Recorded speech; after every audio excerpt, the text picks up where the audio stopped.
안녕하세요. 금요사건 파일 디바제식합니다.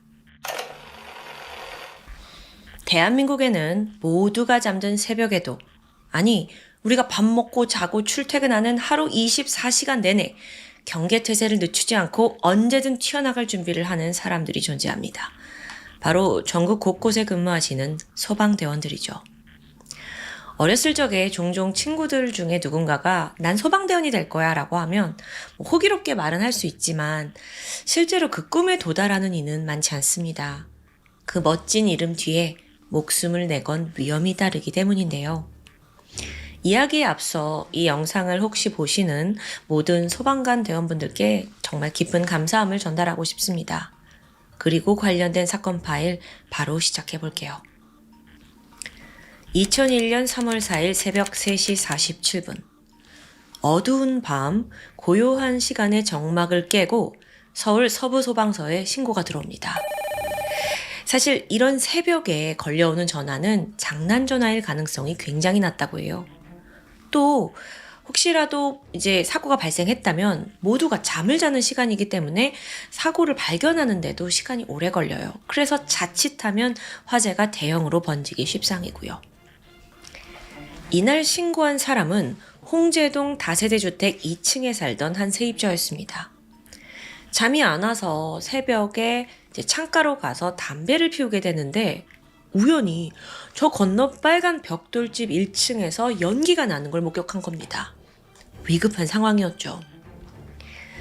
그렇게 잠시 후 서부 소방서를 비롯해서 인근 소방서까지 합세를 했고 총 소방차 20여 대와 소방관 46명이 출동합니다. 제 시간에만 도착을 한다면 충분히 화재 크게 번지지 않도록 막을 수 있을 거다라고 생각을 했죠. 하지만 이들은 장애물에 막히게 됩니다.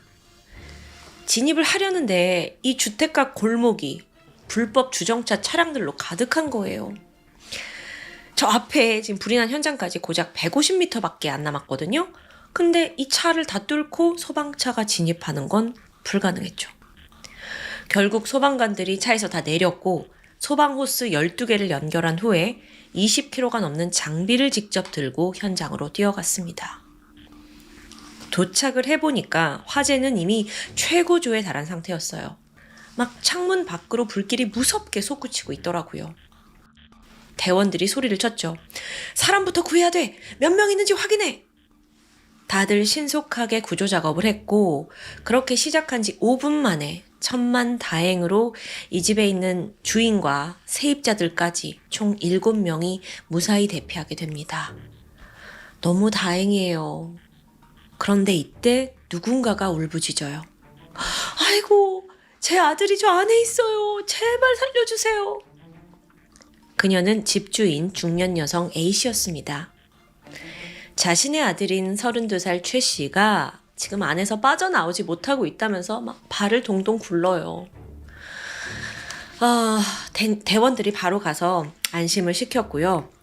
구조 1팀에 속한 3명의 대원들이 다시 화재 현장으로 들어가게 되죠.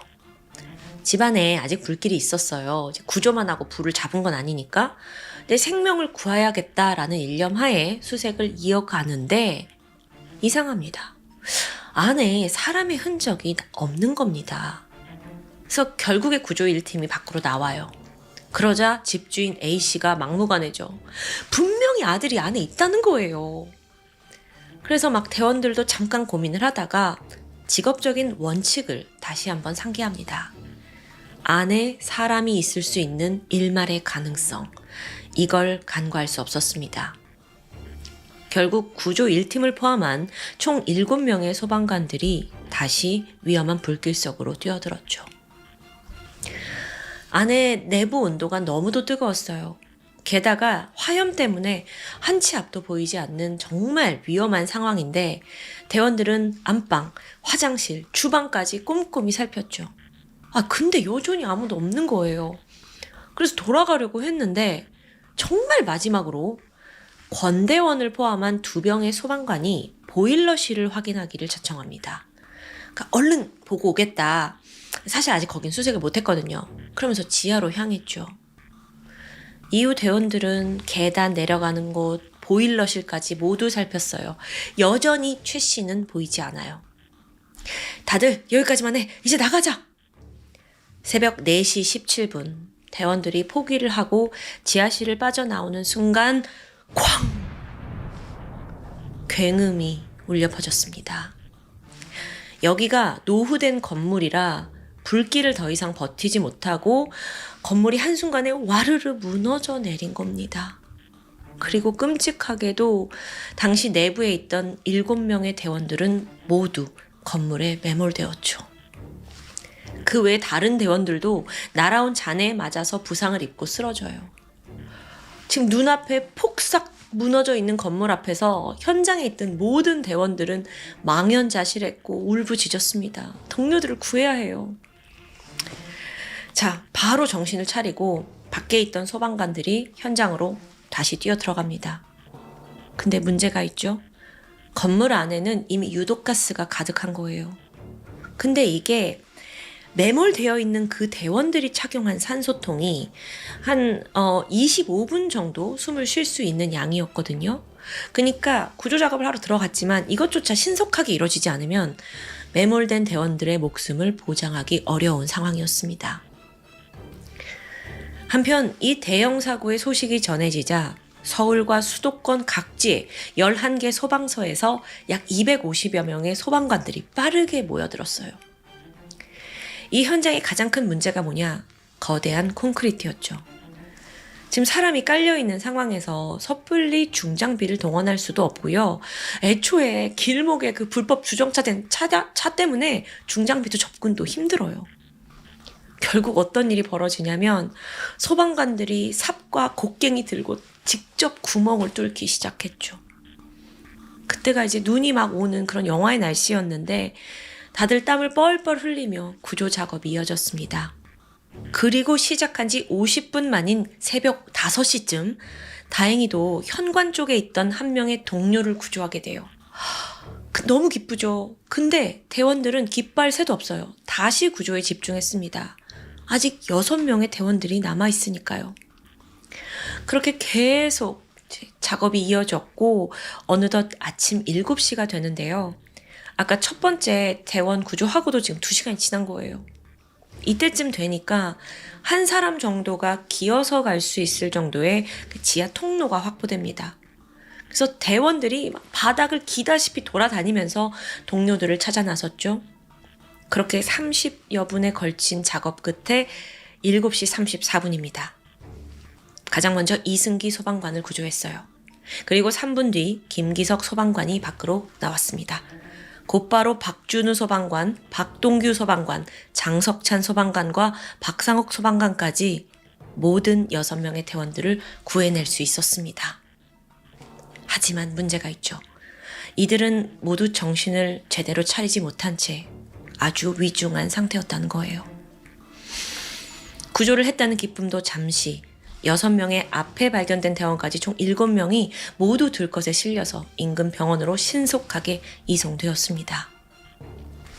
그런데 아직 한 가지 의무가 남아 있어요. 집주인 아들 최 씨를 아직 못 찾았잖아요. 그래서 그때 이후로도 1시간 30분가량 구조가 추가로 더 진행됐습니다. 아니 근데 지금 이게 도대체 몇 번째야? 왜 최 씨가 보이지 않는 걸까요? 막 다들 답답해하고 있고 막 이제 신체적으로도 지쳐 있는 상황에서 집주인 A씨, 최 씨 어머니가 좀 쭈뼛쭈뼛 뭐하네 하면서 소방대원에게 다가와요. 아유, 제 아들이요 이미 외삼촌 집에 가 있다네요. 이걸 죄송해서 어째?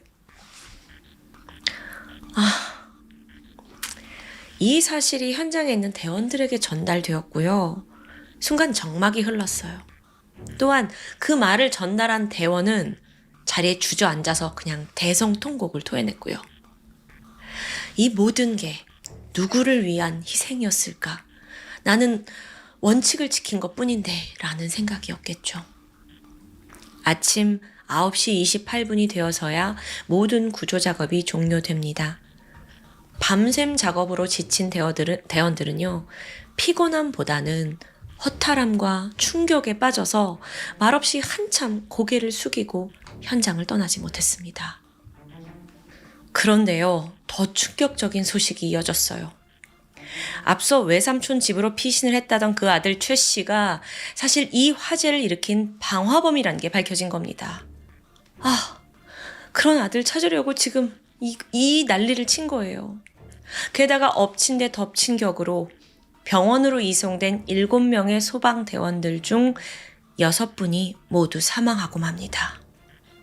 정말 비극의 연속이었죠. 사건 당일 방화범 최 씨는 바로 경찰에 붙잡혔어요. 범행 동기를 물어보니까 어머니에 대한 분노였다고 진술합니다. 그날 무슨 일이 있었냐? 새벽 2시 반에 최 씨가 만취 한 채 집에 왔어요. 그러니까 어머니가 넌 이제 나이도 다 처먹었는데 언제까지 이렇게 술만 먹고 다닐 거냐? 야단치고 잔소리했죠. 잠시 후 두 사람의 말싸움이 이제 좀 더 격해졌는데 그러다가 이게 몸싸움까지 이어집니다. 사실상 거의 아들 최 씨의 일방적인 폭행에 가까웠고요. 이때 어머니는 때리는 아들을 피해서 위층에 새들어 살던 부부의 집으로 몸을 잠깐 피하게 돼요. 그러자 최 씨는 어머니가 사라졌잖아요. 화를 주체하지 못하는 거예요.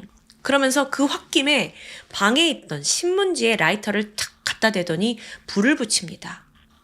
왜 이런 바보 같은 짓을 했는지 모르겠는데 그 불이 붙으면서 약간 사람은 순간 긴장을 하잖아요. 근데 그걸로 잠시 스트레스를 풀려고 했던 게 아닌가 싶어요. 근데 문제는 신문지에 불이 붙으면서 확 이게 종이를 확 태워버립니다. 그 놀란 최 씨가 짚지 못하고 바닥에 떨어뜨려 버리죠. 이후에 불이 이불로 붙더니 예상보다 빠르게 막 번지는 거예요. 제어할 수 없는 상황이었어요. 최 씨가 덜컥 겁에 질리더니 우물쭈물하다가 그대로 둔 채 집 밖으로 뛰어나갑니다. 지 혼자 친척 집으로 그냥 도망간 거예요. 이 사실을 몰랐던 이제 집주인이자 엄마 A 씨는 일단 피신을 했지만 우리 아들 갇혀 있습니다 라고 애원했던 거고요. 그리고 그게 결국 6명의 무고한 소방관들의 목숨을 앗아가고 말았죠. 정말 너무 가슴이 아픕니다. 사건이 벌어지고 나서 검찰은 범인 최 씨를 방화죄뿐만 아니라 어머니를 폭행한 죄도 물어서 존속 상해 혐의로도 기소를 합니다. 이제 맘 같아서는 소방관들의 죽음에 대해서도 책임을 묻고 싶지만 사실상 좀 힘들죠. 엄밀히 말하면 그들은 사고에 의한 죽음이었으니까요. 근데 이게 정말 말이 되는가 싶어요.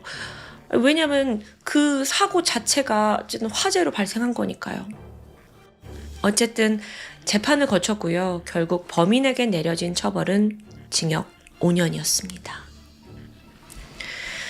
어떻게 된 일인가 싶어요. 네, 놀라셨죠? 보니까 재판부가 심신미약을 이유로 감형을 해줬다고 해요. 그가 1989년부터 정신질환을 앓고 있었고 3차례나 입원한 그 전력이 있었기 때문입니다. 네, 그걸 무시할 순 없죠. 그럼 유가족들의 마음은 어땠을까요? 얼마나 분통 터지냐고요. 여러분, 그래도 희망적인 소식이 남아 있습니다. 사실 오늘 이 홍제동 방화 사건의 비극은요, 결론적으로는 한국 소방계를 180도 변화시키는 중요한 계기가 됩니다. 그 당시 소방관들의 근무 환경 상당히 열악했어요. 그리고 더 충격적이게도 그날 화재 현장에 투입된 소방관들이 뭐 입고 있었는 줄 아세요? 방화복이 아니라 거의 우비와 유사한 소재인 방수복을 입고 있었다고 합니다. 왜 그걸 입고 들어가냐? 예산이 부족해서 개당 120만 원인 방화복 대신에 개당 8만 원짜리 방수복이 지급된 거예요. 아니, 다른 것도 아니고 장비 중에서도 옷은요, 이분들의 안전, 목숨과 직결되는데 지금 돈 때문에 8만 원짜리 준 거예요. 결국 홍제동 방화 사건의 비극으로 인해 열악한 그들의 근무 조건이 알려지면서 국민들의 분노, 비난이 쏟아졌죠. 결국 이런 관심 때문에 소방국이 뒤늦게 저희가 방화복 지원하겠습니다 라고 이제 나섰습니다. 근데 문제가 또 발견돼요. 인력이 부족한 거예요. 그러니까 업무가 과중되어 있습니다. 그래서 보통 소방관은 24시간 맞교대로 격일 근무를 하는 시스템이었다고 해요. 그러니까 계산을 해보면 소방관 한 명이 책임져야 되는 시민의 수가 2,000명 가량입니다. 물론 이건 단적인 비교지만 하루 풀로 일하고 쉬고 하루 풀로 일하고 쉬고 이런 삶을 계속 이어가면 누구든 지치죠. 또 어떤 일이 있었냐면 홍제동 방화가 있었잖아요.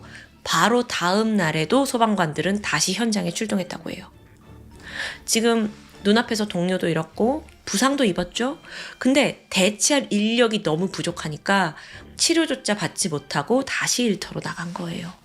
시민들을 위해 불을 끄려고요.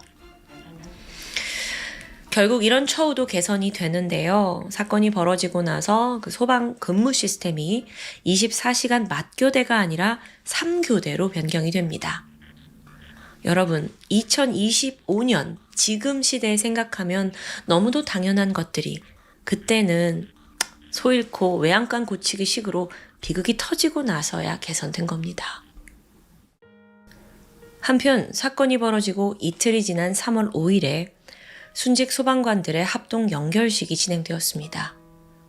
분향소에는 3일 동안 3만여 명의 시민들이 모여들었고요. 그들의 가는 길을 애도했어요. 소방장 박동규, 소방교 김기석, 소방교 김철옹, 소방사 장석찬, 소방교 박상옥, 소방사 박준우. 그날 이제 분위기는요. 너무도 갑자기 사랑하는 남편과 아들을 잃은 유가족들의 비통한 울음이 퍼졌고요. 또 동료를 지키지 못했다는 대원들의 서글픈 눈물이 가득한 현장이었습니다. 그리고 이때 동료 소방관이던 이성촌 소방관이 마지막으로 영정사진을 보면서 이렇게 말해요. 거기서는 소방관 하지 말고 편안한 안전한 직업 해. 오늘 사건 너무 마음이 아프네요. 마지막으로 소방관들이 사용하는 영어 표현이 있습니다. First in, last out. 화재 현장에 가장 먼저 들어가서 가장 마지막에 나온다는 뜻이에요. 더 많은 생명을 구하겠다는 그 고귀한 사명감으로 목숨을 걸고 현장에 들어가는 위대한 소방대원들.